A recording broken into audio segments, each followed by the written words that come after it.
ভুতুরে ভোটার নিয়ে শোরগোল দক্ষিণ চব্বিশ পরগনার বারুইপুর পূর্ব বিধানসভা চম্পাহাটিতে। এই আবহেই ভোটার তালিকা ঘিরে নতুন বিড়ম্বনা। নতুন ভোটার তালিকায় নাম নেই এলাকারই বাসিন্দাদের।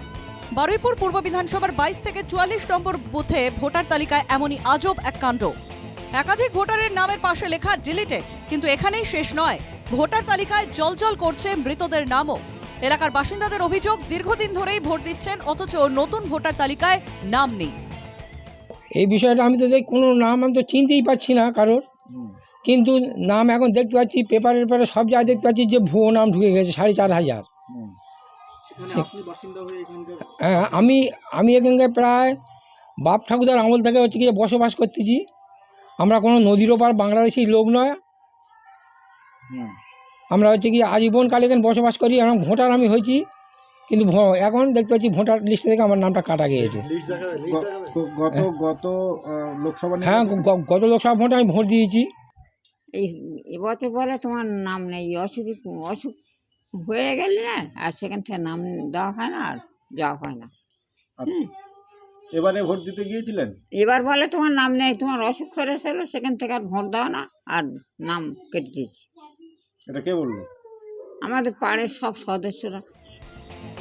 এই চম্পাহাটি পঞ্চায়েতেরই তালিকা পরীক্ষার সময় 4,500 ভুয়ো ভোটারের হদিশ মিলেছিল। এদের অধিকাংশের বাড়ি মুর্শিদাবাদ, মালদা, শিলিগুড়ি এলাকায়। অন্যদিকে চম্পাহাটির বেশ কয়েকজন বাসিন্দার অভিযোগ, তালিকায় নাম না থাকায় তারা 2 বছর ভোট দিতে পারেননি। তো ভোটার কার্ড রয়েছে? হ্যাঁ। কবে থেকে আপনি ভোট দিচ্ছেন মনে আছে? এই সামনের বছর থেকে ভোটের বাদ গেছে আমার, কিন্তু এই বছরই আমার ক্যান্সেল হয়েছে নতুন করে। হ্যাঁ, গতবারে তো ভোট দিতে পারিনি। কেন? লিস্টে নাম নেই। দিতে যেতেন? আগে দিতাম, 2 বছর কার্ডের নাম নেই। নেই? কি করে জানলেন? মানে কোনো কার্ডের লিস্ট আসেনি, বাকিরা দিয়ে যায় কার্ডের লিস্টগুলো। ভোট দিতে গেছিলেন? ভোট নেই, কার্ডের নাম মতনটা কি দিয়ে গিয়েছিলাম, ফিরে চলে এসেছি। ভুয়ো ভোটারের পর এবার ভোটার তালিকা থেকে এলাকার বাসিন্দাদের নাম কেটে দেওয়ার অভিযোগ তুঙ্গে রাজনৈতিক চর্চা। তা এই শাসক দল বিভিন্ন ধরনের এই পরিকল্পনাভাবে এইভাবে ওরা এই পঞ্চায়েতে হেরেছে। ওদের একটা চিন্তাভাবনা আছে আগামী দিনে কিভাবে জিতবো, এই জন্য এই ভুয়ো ভোটগুলোকে বাইরে থেকে এনে এইগুলো করেছে।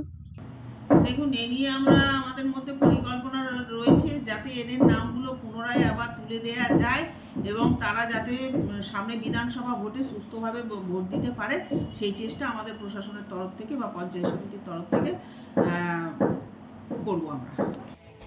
বস্তুত কয়েকদিন আগে তৃণমূল নেত্রী মমতা বন্দ্যোপাধ্যায় অভিযোগ করেছিলেন ভুয়ো ভোটার নিয়ে। এরপরই জেলা প্রশাসনের কাছে রিপোর্ট তলব করেন মুখ্য সচিব। অন্যদিকে ভোটার তালিকার গরমিল নিয়ে তৎপর রাজ্যের মুখ্য নির্বাচনী আধিকারিকের দফতরও। তবে ভোটার তালিকা নিয়ে এর মধ্যেই সরগরম রাজ্য রাজনীতি। দক্ষিণ চব্বিশ পরগনা থেকে উজ্জ্বল সরকারের রিপোর্ট, NKTV বাংলা।